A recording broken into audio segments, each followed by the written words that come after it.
Yes अधिष्ठाता महोदय, उस समय युवा कांग्रेस जनों का एक संगठन था जिसको मैं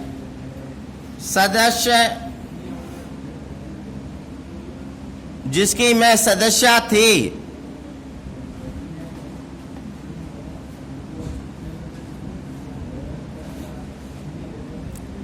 अब मुझे नहीं मालूम कि हमारा एक ही नाम था या कोई और भी नाम जोड़ा गया था, लेकिन हम अपने आप को युवा कांग्रेस वाले अवश्य ही मानते थे।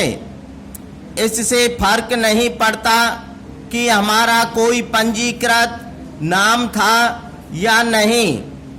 मुख्य बात यह है कि उस समय भी कांग्रेस में युवा वर्ग का अस्तित्व था और उनकी बैठक हुआ करते थे जो अखिल भारतीय कांग्रेस या अन्य कांग्रेस संगठन से पृथक होते थे, और मैं ऐसे युवा संगठन के सदस्य थे।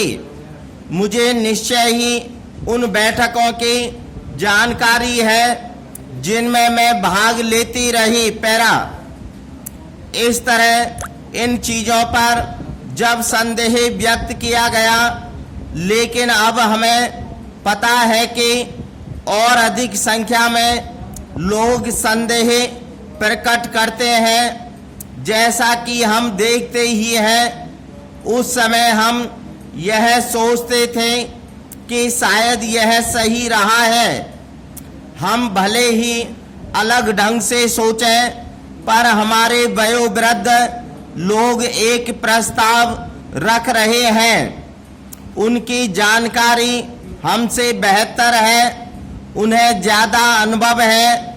वे सोचते हैं कि यह सही ढंग है। पैरा अपने विचार एक बार व्यक्त कर देने के बाद हम उसे जिद का मामला नहीं बनाते थे या उसका प्रचार प्रसार नहीं करते थे, लेकिन जब हम पीछे मुड़कर देखते हैं तो हमें क्या देखने को मिलता है।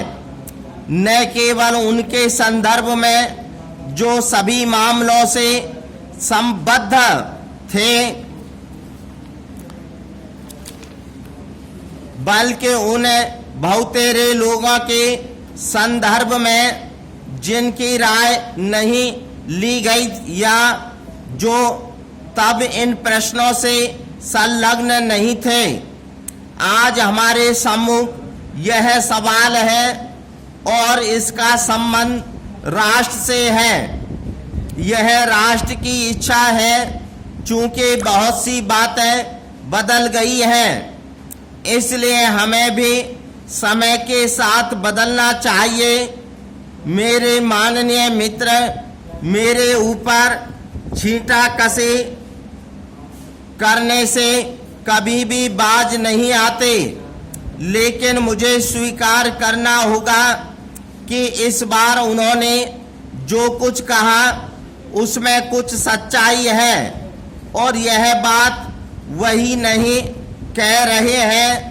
मैंने बेंगलुरु अधिवेशन के बाद यह बात प्रत्येक आम सभा में और सभी मौकों पर सार्वजनिक मंच से कही है।